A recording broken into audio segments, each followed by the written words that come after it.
All right.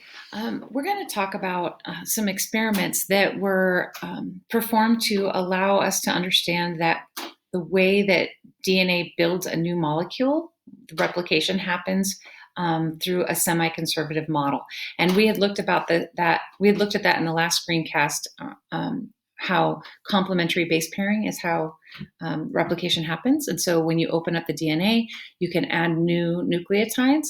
And so the original parent molecule, that's going to split apart into its two strands. And then when it gets built again, the resulting daughter strands are one parent's, or the resulting daughter molecules. There's two of them. One of the strands in each molecule is going to be the parent and one will be the daughter. That's why it's called semi-conservative, because it's conserving one of them. The semi is, so part of it is being conserved and part of it's not. So each new daughter molecule has both one parental strand and one new strand. Okay, so how do we compare that with other ideas, other models that might be out there? Well, here's the semi-conservative model, the one we now know we have evidence for.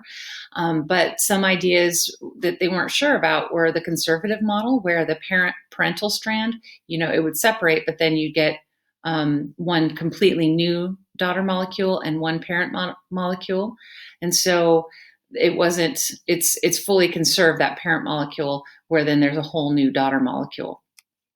And then with the disruptive is that neither of them were fully conserved. You can see pieces of the parent molecule on each strand were conserved, but not like in one whole strand.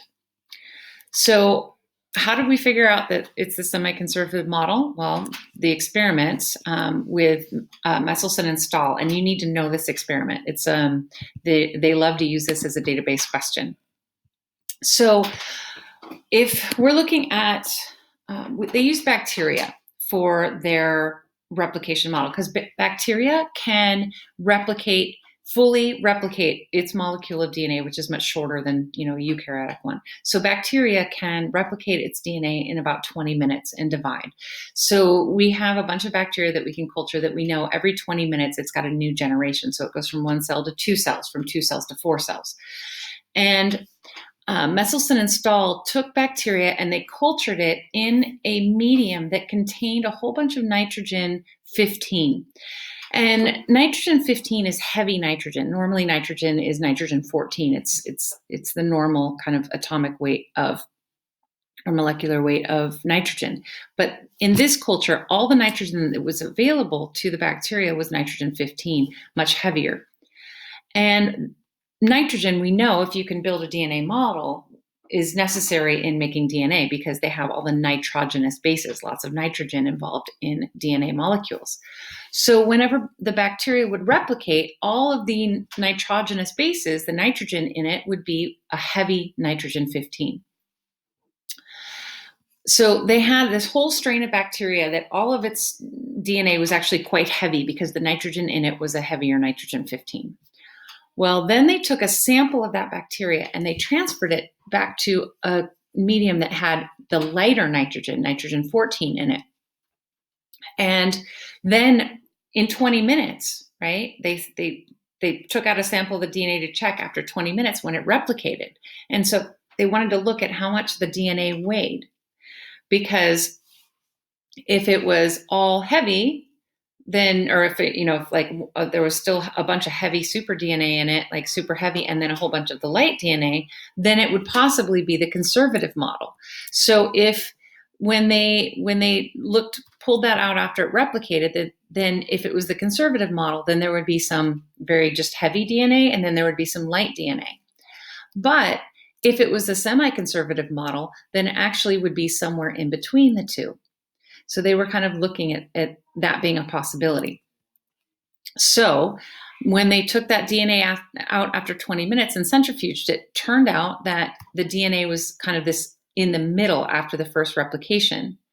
And then after the second replication, it was actually, some of it was this middle density and some of it was less dense, which makes sense with that if they were allowed to replicate twice. The first time, all the DNA should be the middle, the mass in the middle, whereas all of the DNA in the second, there would be some that would still have one parent and one daughter strand, but then you realize that you would actually have some that would just be the new lighter daughter strands.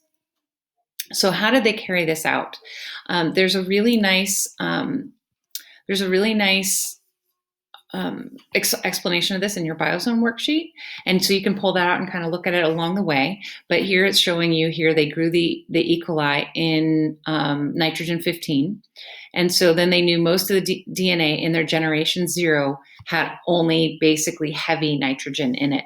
So it was much heavier DNA, more dense.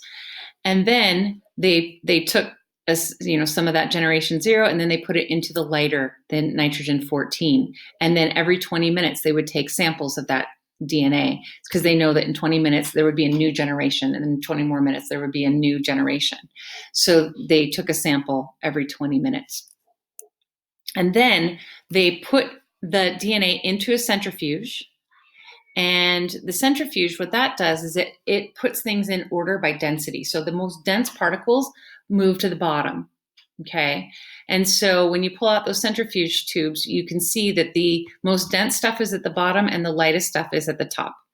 And so if you looked at generation 0, well, we knew it was all going to be heavy DNA.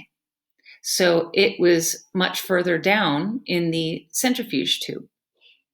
Whereas after the first generation, because the first generation we know was going to have, I mean, we know now, they didn't know then, but after the first generation, it was something in between, which actually could have been either the dispersive or the semi-conservative model, but definitely that rules out it being the conservative model, because if it was the conservative model, there would be some really dense and some really light, but instead there was something in between that.